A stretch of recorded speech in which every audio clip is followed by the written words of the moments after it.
Wow, the ending of that just kind of sneaks up on you. Good morning, good evening, or wherever the sun may find you. My name is Walt, and this is Coffee and Concepts on Keystroke Medium. And just to kind of really ram that home, we have the road boss, Josh Hayes.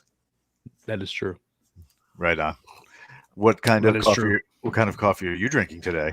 I am drinking today Blackbeard's Delight from oh my god, Black Rifle Coffee. I even have. Let me see if I can zoom in and then focus. Look at this. Watch this. Ooh, that's. I love the sound effects. Very ish. It's very ish. It's very ish. There we go. That's fantastic. And it's 100% Arabica dark roast. And I don't know anything other than that, but it is fantastic coffee. Right on. I love fantastic coffee. I even love mediocre coffee sometimes. It depends on where I'm getting it. It depends on where you're getting it and how necessary it is to have it. Oh my God. Like hitting the drop zone at 22 miles an hour, landing in a puddle of dust, and dragging your parachute over like a little stupid, paratrooper, and then all of a sudden you drop that down, and somebody goes, "Hey, Sarge, you need this," and they hand you like the top of their what do you call it? Their thermos, and you were just like, "Mother's milk, I love you." It's water literally washed over dirty rocks, and you're just yes, give it to me. I got to tell you though, William Joseph Roberts saying good morning. Morning, William. I got to tell you though, I am really jealous of Kayleen's giant coffee bathtub. Yeah, I've got a big coffee mug, but it kind of gets unwieldy at times where you're like trying to take. Like sometimes I'm just like I'm not a dainty guy, but sometimes I just want to take just a little sip, but just a little itty bitty. And the big coffee mug that I have does not facilitate that. It's literally you pour the whole thing into your face, and there's no little sips. So I portion it, kind of like the Keystroke coffee mug I have. It's smaller. So you can have more cups in the same, but so this one's bigger. Right on. I use I don't have to get out of the chair more. And the big one, the big one has superheroes. That's true. My brother from another mother, who as soon as they lift the restrictions, allowing us to travel between states, we are going to have lunch. Joaquim Oliveira is saying, "Yo, kids, what up, Joaquim? Also, bom dia." I don't know what that means, but hi. A little Portuguese for this morning. We're not afraid. So, when you have to take coffee on the go, how do you take it? Oh man. If it's planned, I'll just work that into my morning pot. So my wife drinks like 1 or 2 coffees, cups a day. I'll drink it like a whole, till it's gone. So if we're going on the road, then I'll plan to have either make another pot or just have some in a travel mug. But if it's not planned, I try my hardest either to A, get McDonald's coffee, or B, go do like a quick shop coffee. They have another gas station here. It's called Quick Trip, but their coffee is really not that good. But it's gas station coffee. So you take what you can get. Normally though, if I'm on the road and I'm driving, I'll just grab a Monster and then chug the Monster. I can taste the number purple. That's true. Jay Clifton Slater. Oh, great! It's the Dainty Guy episode because feelings. Part of today is saying, "I remember Quick Trip." That's right. Quick Trip is okay. Like they do a lot of good things well, but their coffee, man, like even with creamer and some sugar, it's just There used to be this back in the 90s. There used to be this little convenience store on the backside of Fort Bragg as you were heading out toward Raleigh, Durham, and that guy made sure that he had the best tasting coffee, like, because he knew that either you were coming off duty and you were just like screaming up to the big city to hang out at the college and sniff girls. Right. So he had soldier. So he had that coffee ready so you could re-energize and reinvigorate.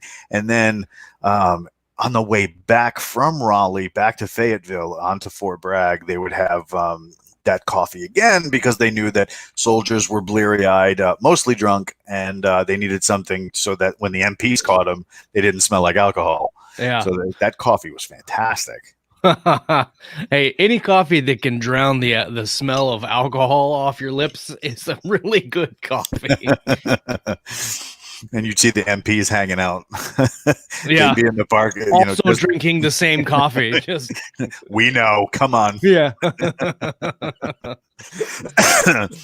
So speaking of military, mechanized, and all things brilliant and brewed, how's Tranquility going? Oh man, Tranquility is in edits right now. First book's done. The first book is finished, and I am going through edits right now. I'm about 50% done. And hopefully this week I'll kick that number to like 80 or 90%. Probably in 2 weeks we should have the whole thing done and ready for a good line edit. And then it'll be on to full time on book 2. Book 2 is all the way planned out. But I am still outlining it. So that book, and Devin, that's actually written, that's a so this is a running joke between Devin and I love killing characters. I love it. I'm like, let's kill this person. Let's kill that person. Let's give this person a cool death. And he'll come up and he's like, hey, let's do this with this character. And I'm like, okay. And then like 2 days later, I'm like, I'm sorry. And he's like, what did you do? And I'm like, look, it just happened. I don't know why. It had to happen. And during our planning for book 2, there were a couple of characters where I sent him a message and I was like, can I do this with the characters? And he's like, fine. And I'm like, yes. So it's coming along really fun. The book I think is really, really good. The characters are super fun to be around and work with. And you get kind of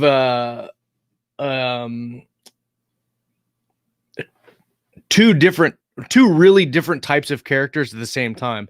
You get Lander, who is our main character, who is a retired vet. Was a mechanized driver, or a rig driver, as we like to call them in the book. And he goes to this planet where they think it's going to be all, lollipops and rainbows. And then it turns out not. And he's got to go back in and do some work. And so you have that military aspect of going back into the fray after you've been out for a while. But then you also have his wife, Tally, her name is actually her last name is Lander Koskov, but we call her Koskov in the book. She's Ukrainian, and she has to use her brains and wits to figure out different challenges and to beat the people that she's trying to beat. So you get kind of the like bronze hard charging military vet, and then you get also a military vet that's not all just shoot guns and explosions. It's trying to figure stuff out without doing all that stuff, even though she does eventually do some of that stuff. But it's good going through the edits.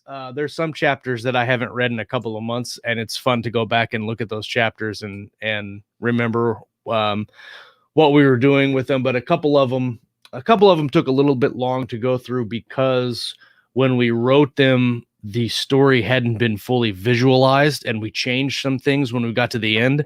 So when we got to the end, or when I go back to edit, I have to make those changes to reflect how it comes out or what it leads to. So that's slowing the process down just a little bit, but other than that, it's going by really well. Now, what kind of research do you get to do in order to kind of like write those mech scenes? Not so much the battle scenes, because you've talked about on Keystroke Medium, and then also you came on this show once or twice and talked about it a little bit, that there's plenty of video games where you can kind of get that action in your head, but like with something like this, how do you research like the technical aspects of, oh crap, I threw a rod, or oh, don't you overheat on me now, that kind of stuff? Yeah.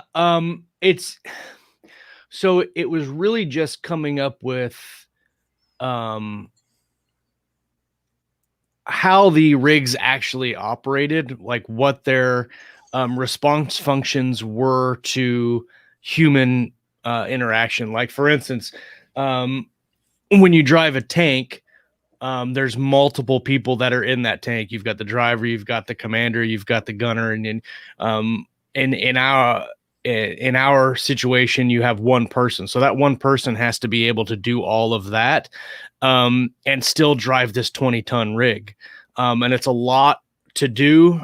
So we wanted to make a lot of it as subconscious as we could. So the driver doesn't have to think about what he's doing. It makes the rig kind of an extension of himself, almost like really big exo armor, but better than that, right?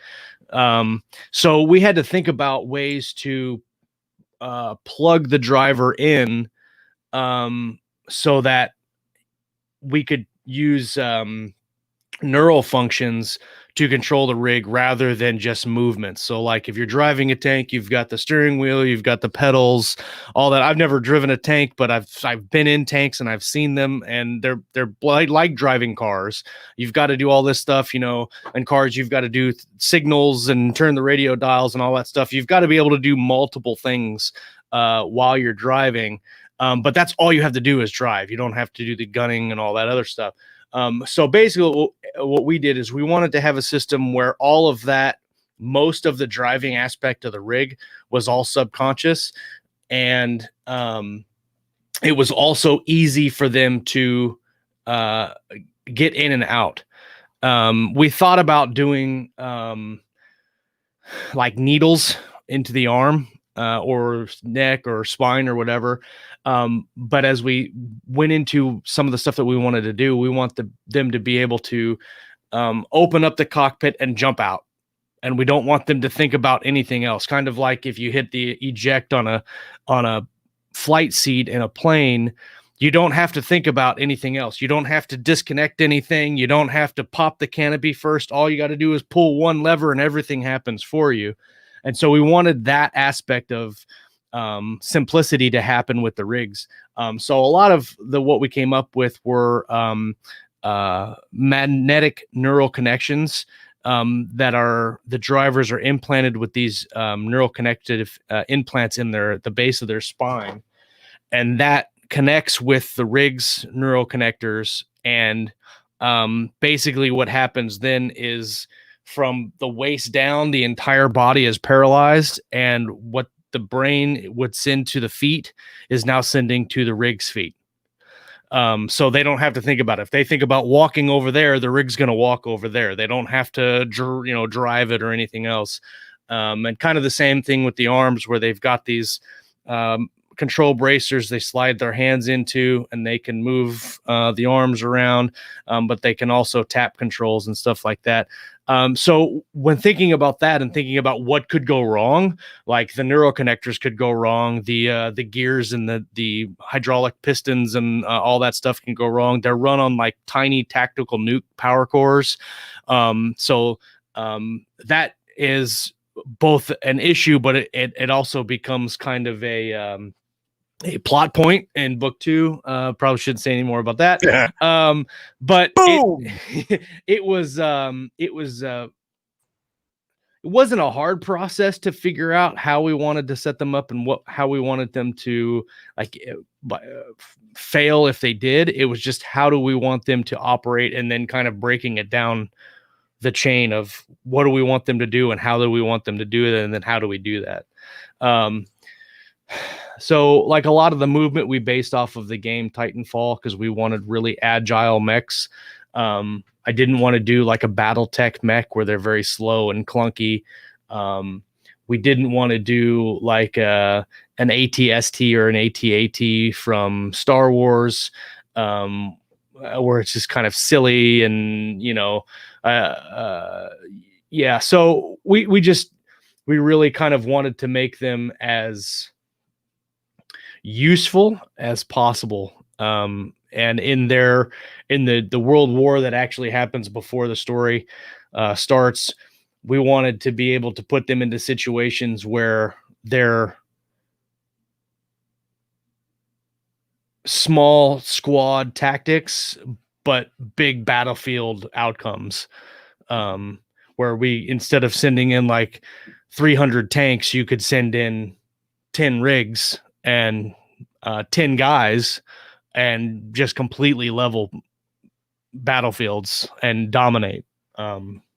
So it's kind of like back in the day when guys would fly over with the old Puff the Magic Dragon over Vietnam. Yes. I want you to eliminate a grid square. All that right there, make that gone. Bart of Today had said that, so does that make the rig a cybernetically extension of the driver? Yeah. The rig driver does not become aware like you would think of like a cybernetically connected thing.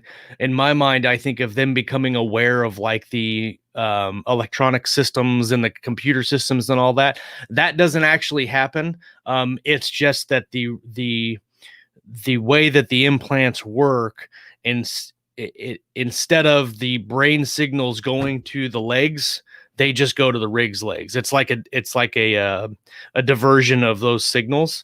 And so we thought about doing that where they could become aware of the systems and do things with their mind if they're connected that way. But we thought that could become very disjointed and both A, confusing for a person driving it, but B, confusing maybe for the reader. And it also took away from a lot of the modular aspect that we wanted for the rig's development. And we wanted to be able to have the rigs not be just super soldiers. We wanted them to have limitations. And if we created them as cybernetic extensions of the driver's mind, then you would have a lot less of delayed reaction or making the wrong turn or whatever. Sometimes your mind thinks the right thing and your body does the wrong thing. And we wanted that to be a aspect of how they interacted with the rigs. And the training involved to both see where you're going in the real world, react to things in the real world, speak to things in the real world, but also control a 20-ton rig with your mind in a cybernetic environment. I don't know how easy that would be for anyone, even if you had that kind of training. Because you're basically then splitting your mental capacities between two realms almost. It's like one of the things I did with Valor in the helmets is they have an heads-up display in their helmets, but it's not overwhelming because a lot of that battle information becomes way too much. It's like it's like when in military squads they have a radio guy And not everybody is tied into the big battle net. They're tied into their squad net. And so the information is not overwhelming and it's contained, because there is such a thing as having too much stimulation and information coming from the battlefield. And so we thought that just them driving these big things would be enough that they could do that and then focus on fighting, without in their mind thinking about what's my ammo at, what's my battery capacity at, like having that rolling around in there. Sorry, that was a long-winded answer for no. No, that's why people come to the show. They listen to us do the word making. The word making. Hold on, I'm gonna keep talking. I'm gonna grab another cup of coffee. Joaquin wants to know, the neuroconnectors can affect the brain and the AI would take over. Would that be Tranquility, the Terminator years? So we actually have some plot developments. We actually have some ideas about that. Full stop. I don't want to spoil things for upcoming books, so we have some ideas about that. Yes. So Jay Clifton Slater was saying, watching Puff from an ambush site is amazing. Sir, you're coming on the show. You are not wrong. Hit me up. So I'm not. I wasn't in the conflict where the Puff, the Magic Dragon, was flying around, but I have seen an AC-130 work, and that's a little bit of fun. When I was on the bomb unit, we went out to a National Guard, basically practice plane bombing range. Oh, nice. To destroy some munitions, and we went out with the Air Force's EOD team, and it's interesting when you see the difference in getting rid of things the way we would get rid of things, and then getting rid of things the way the Air Force EOD guys got rid of things. Because we would do, like, say if we have, I don't know, oil well perforators is a really good idea. Example, oil well perforators are these cylinders that have explosives in them, and when they go off, they shoot these things through the rock, and they're very destructive. If we were going to destroy one of those, we'd probably do some kind of a matrix of det cord and lay it on top and destroy it. No big deal. There's not really a big boom, but it goes away. The Air Force guys, they're like, we'll just pull like 15 sticks of DC4 on that. It'll be fine. And we're like, what? And so they had a whole bunch of these. Old incendiary devices and a whole bunch of just things that they were trying to get rid of. And they just started bringing out boxes of C4 and just laying them, like, there's no joke, a grid of 100 blocks of C4 laying over this thing. And like, me and my boss are looking at each other like, that might be a bit overkill. And they're like, nah, it's good. It's good. So, and I've got video of this. I'll have to share it somewhere, but we went back to our safe area. We lit it off, and everybody just standing there was like, when the heat wave hit us. And what we failed to realize was that, it was in the middle of like August, and it was super dry. And so when the explosions went off, like, there's a fire started here and a fire started there and a fire started there. So all the EOD guys are chasing it with like fire extinguishers and shoveling dirt, and it was crazy. It was a big bang. So I don't know what a Puff looked like back in the day, but I do know what 100 pounds of C4 looks like when it goes off, and holy crap, it's amazing.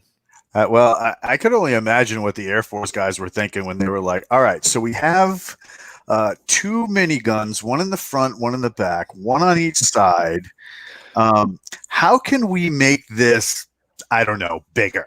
Yeah. And they said, so what we can do is now with these new, with these new Hercules aircraft, we can go 2 miniguns per side, and then one in the front, but let's get rid of the one in the back. That's just overkill. Instead, we don't need that one. Let's put a howitzer back there because that's what we need. I mean, whoever invented the howitzer on land was like, I want a big bomb. I want a big gun that can kill you 5 miles away. Because I don't want to see what happens to you. I'm over that. And then some other guy was like, you know what we should do? We should put that on a plane. We should do that. It's just fantastic. Oh my God. I'm just glad I was always on the business end and not the receiving end. Not the oh shit end. It's like, you ever see there was a cannon that was developed by the Germans in World War II that was like the biggest howitzer in history. And I don't even know how big that gun was, but it was like enormous. I mean, bigger. It was like bigger than like a whole. It was like, what was it? Like 300 yards long or something. Barrel. Yeah. Nuts. But yeah, oh God, do you guys got any super weapons like that in Tranquility? So it's funny because in the first book, the colonists that go there weren't expecting a fight, so they didn't take a whole bunch of bang with them. We developed some cool sidearms based off of let me see what this gun was called. Actually, Devin found this, and it was a really good idea. And I was like, you know what we could do? What we could do? Said every good idea ever. Yeah. So we took the basically design of what's I think is what's called an M17 pistol. Oh yeah. Yep. And that's basically a Glock that's put into a frame of a rifle. You have the regular Glock handle that's got a magazine, but then the front stock is a magazine holder too. So you've got your mag there. When you're out, then you pull that one in and shove it in, and it's about this long. It's got a stock and an optical sight. And he was like, "This would be a really cool gun," and I was like, "Yes, but what we could do is instead of having all of that out there, we're doing everything modular. So it is a little bit bigger than a Glock when it's in the holster. It's probably this big, but then you pull it out and you tap this button and the stock extends from the back and the sight flips up and the front end expands like I don't even know how to describe it. Mass Effect. Yeah, something like that, where the gun just. So we have that, but that's really the only weapon that they go with. And their security guys have those. So all the other weapons that they have in the first book are kind of improvised. We have a weapon called a ballistic penetrating ground radar. What do I call it? But it's basically a round that you shoot into the ground, and it that's it right there. Yep.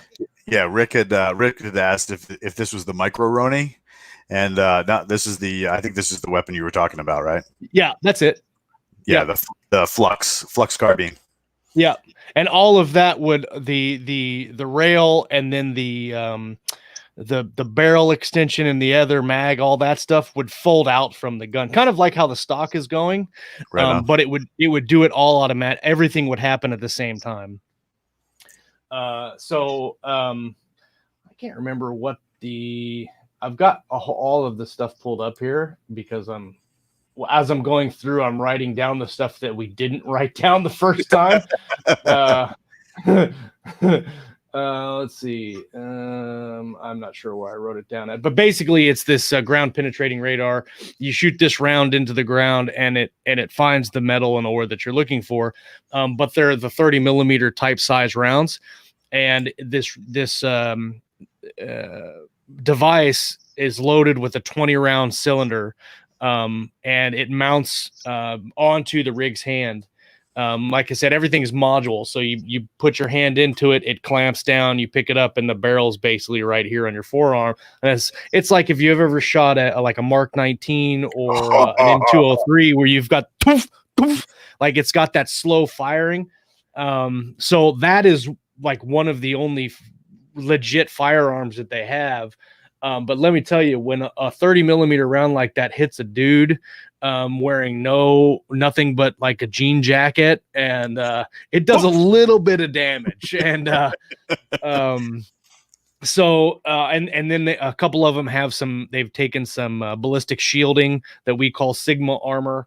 And I have all this stuff written down somewhere, and I don't know why I can't find it, because I've got what Sigma stands for, and now I can't even find it. It's dumb. I've got it on my, anyway, it's ceramic integrated something mesh armor.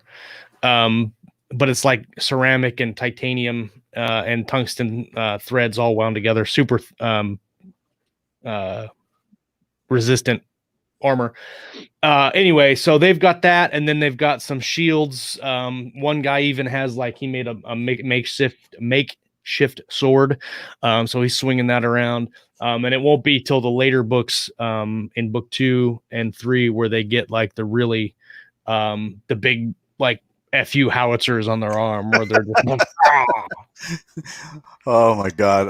If we could have just put the word FU howitzer on a bunch of weapons overseas, that would have been fantastic. It's like when we were planning the second book in the Terra Nova series, or no, it was the third book, I think, in the Terra Nova series, and Richard said, "You know what we need? We need fucking pterodactyls." Or he was like, "We need fuck you pterodactyls," and I was like, "What?" And he's like, "Yes, and I want that in the book." And so we had it. We had fuck you pterodactyls. So to end on bring it back around to the caffeine we love so much. Yes. A little while ago, Joaquim had said, which characters from books or movies would you guys like to have coffee with? Mine is Logan Nine Fingers. Logan Nine Fingers from the First Law trilogy. This is a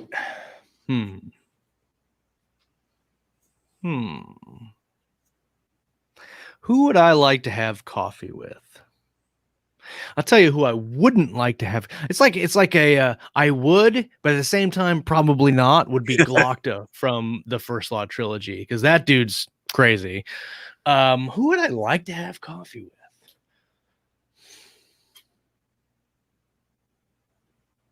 I don't know, maybe Dalinar from the Stormlight Archives. I'd like to have coffee with him. He's a cool dude. So if Brandon Sanderson just showed up and said, hey, Josh, you want to go have coffee and talk about some books? Well, I mean, it'd have to be a good time for me. I just couldn't drop what I was doing and just go. I can't just do all willy-nilly, and I have a schedule to keep. I've got things to do. Oh my God. Yep. I'm sure that would happen. Oh my God. Yeah, there you go. And yes, I would say it just like that, as the high octane, probably higher than that.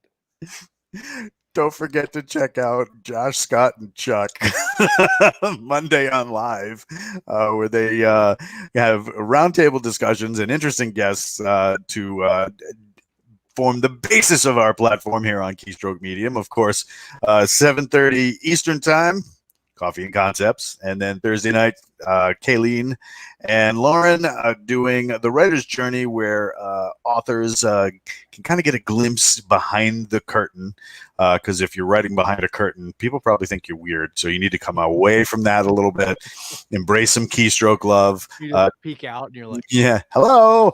Again. Don't forget Josh Gayu doing long form storytelling on YouTube.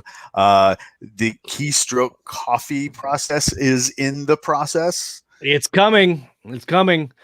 We've got 5 blends. We're ready to order.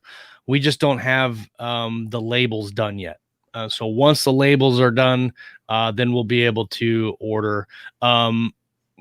Walt was a big part in the process.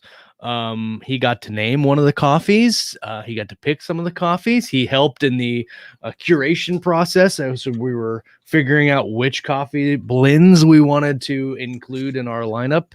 Initially, so the first blend you should absolutely get. Yes, well, if you're going to drink coffee, you still legitimately need to have. Yes.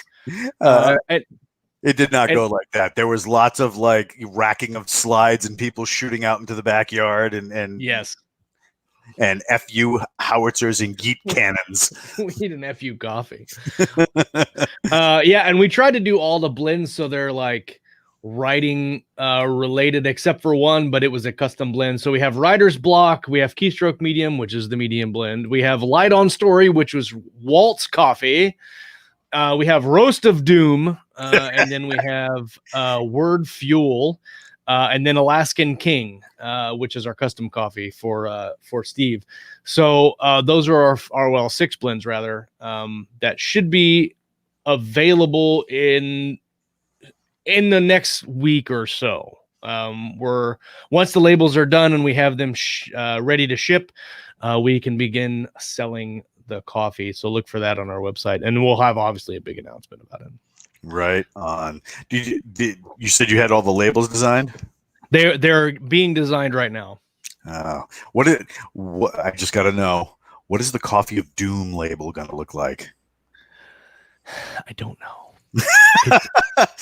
I basically I gave a couple of notes to the designer. Steve is doing the labels, and I said I want you to make them kind of look like this, but then have at it. You're the artist, so hopefully he comes up with some really cool ones. And if he doesn't, then I'll just sack him and go somewhere.